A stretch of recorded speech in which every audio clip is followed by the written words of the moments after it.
Hello students, welcome to Rudra coaching classes. तर आज आपण इयत्ता दुसरीच्या प्रज्ञाशोध सामान्य ज्ञान परीक्षा या पुस्तकातील सांकेतिक भाषेवरील व्यवसाय क्रमांक 1 हा अभ्यासणार आहोत। हा व्हिडिओ शेवटपर्यंत पाहायचा आहे आणि व्हिडिओ आवडल्यास व्हिडिओला लाईक करायला विसरू नका।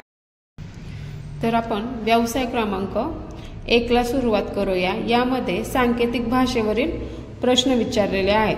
तर पहा, प्रश्न 1 काय आहे? एका सांकेतिक भाषेत सरकार हा शब्द 2343 असा लिहितात, कटक हा शब्द 565 असा लिहितात, तर त्याच सांकेतिक भाषेत काटकसर हा शब्द कसा लिहाल?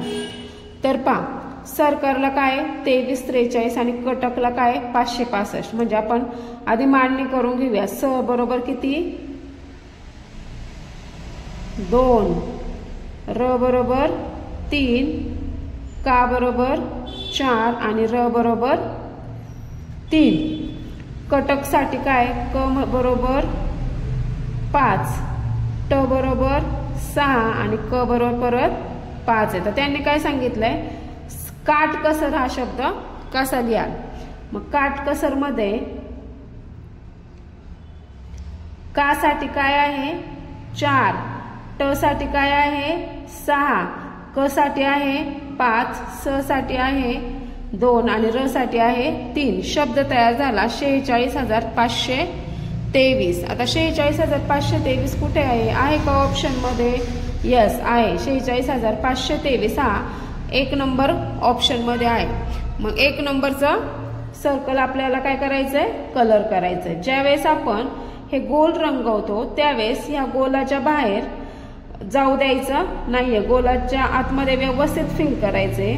का तर जर बाहेर गेलं तर याच्यामुळे मार्क जाऊ शकतात। आता दुसरा प्रश्न पहा, एका सांकेतिक भाषेत गरम हा शब्द घलय असा लिहितात, तर बदक हा शब्द कसा लिहाल? तर पहा, आता गरम साठी काय? घ ल य, तर बदक साठी आपल्याला लिहायचा आहे शब्द। आता इथं ग साठी कोणता अक्षर? ग च्या पुढचा अक्षर आहे इथं दिलेला आहे घ, र च्या पुढचा अक्षर आहे ल आणि म च्या पुढचा अक्षर इथं दिले आहे य, म्हणजे यांनी गरम ह्या शब्दातील अक्षरांच्या पुढचेच अक्षर ह्या घल ह्या शब्दामध्ये दिले।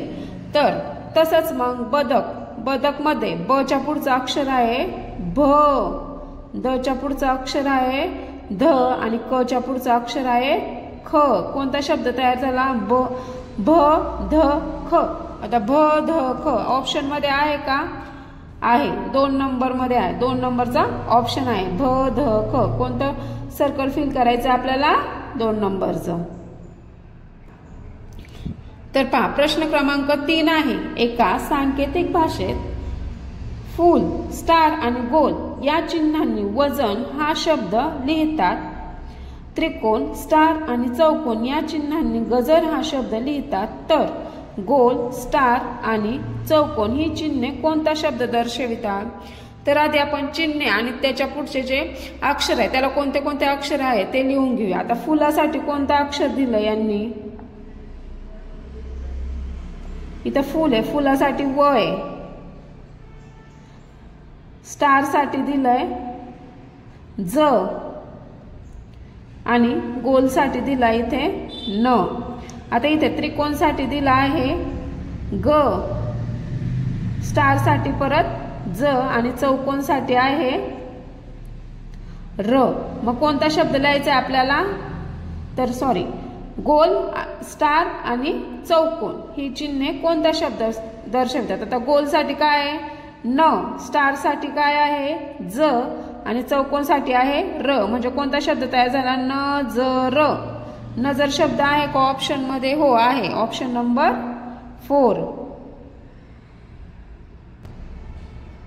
प्रश्न क्रमांक 4 पहा, एका सांकेतिक भाषेत सन बरोबर 13 आणि बस बरोबर 21, तर स कोणत्या अंकाने दर्शवता येईल? आता इथं सन पाहिलं, सन मधल्या स साठी काय आहे? इथं दिलं 1, आणि बस मधल्या स साठी पण काय आहे 1. मग स कोणत्या अंकाने दर्शविता येईल 1 ह्या अंकाने. Option number 1. प्रश्न क्रमांक 5. एका सांकेतिक भाषेत कर्वत हा शब्द स्वस्तिक, गोल, चौकोन, त्रिकोण या शब्द समूहाने दर्शवितात. तर वर हा शब्द कोणत्या चिन्ह समूहाने दर्शवाल? तर पहा कर्वत. आता क साठी काय दिलंय इथं स्वस्तिक, र साठी दिलाय इथं गोल, व साठी दिलाय चौकोन आणि त साठी दिलाय त्रिकोण.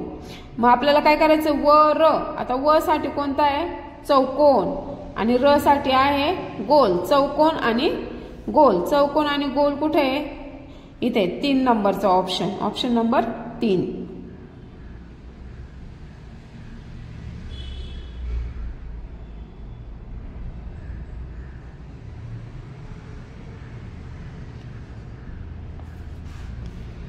प्रश्न क्रमांक 6 पहा. एका सांकेतिक भाषेत सोम बरोबर 97, वार बरोबर 85 असे लिहितात. तर सोमवार हा शब्द कसा लिहाल? आता सोम म्हणजे 97 आणि वार म्हणजे 85. सोमवार 97 85. 97 85 कुठे आहे 2 नंबरचा ऑप्शन. 2 नंबरचं सर्कल आपल्याला फिल करायचंय.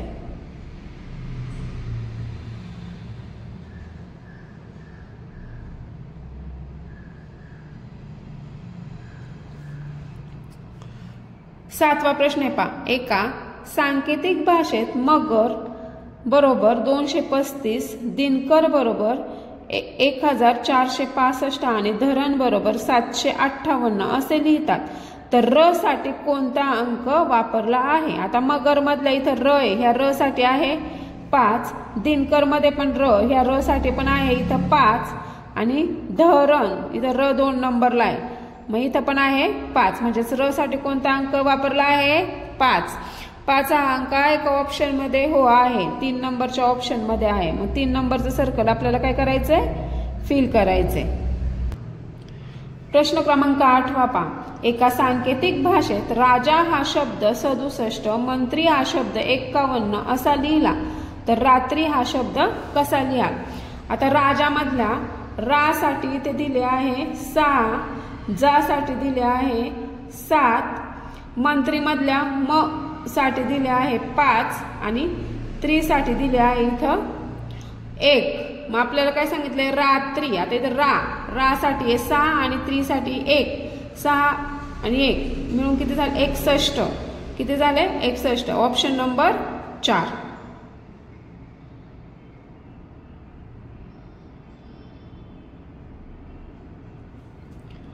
प्रश्न क्रमांक 9. एका सांकेतिक भाषेत धवल बरोबर 356, बदक बरोबर 145.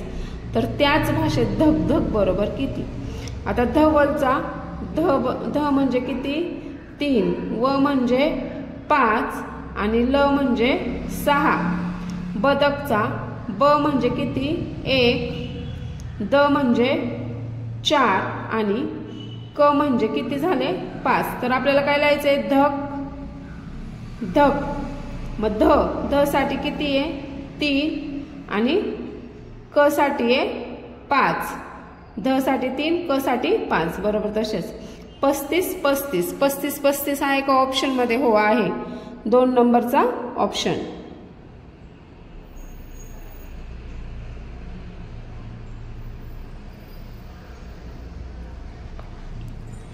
दहावा प्रश्न पहा. एका सांकेतिक भाषेत चरक हा शब्द अधिक वजा गुणिले असा लिहितात. तर कचर हा शब्द कसा लिहिता येईल? आता चरक म्हणजे च बरोबर किती आले प्लस, र बरोबर किती आले मायनस आणि क बरोबर किती आले गुणिले. तर आपल्याला कोणता शब्द लिहायचा आहे कचर. क च र. मग क साठी कोणता शब्द आहे कोणतं चिन्ह आहे गुणिले. च साठी कोणतं चिन्ह आहे प्लस आणि र साठी कोणतं चिन्ह आहे मायनस. गुणिले प्लस मायनस आहे का गुणिले प्लस मायनस? हो. Option number 3. 3 नंबरचा सर्कल आपल्याला फिल करायचंय.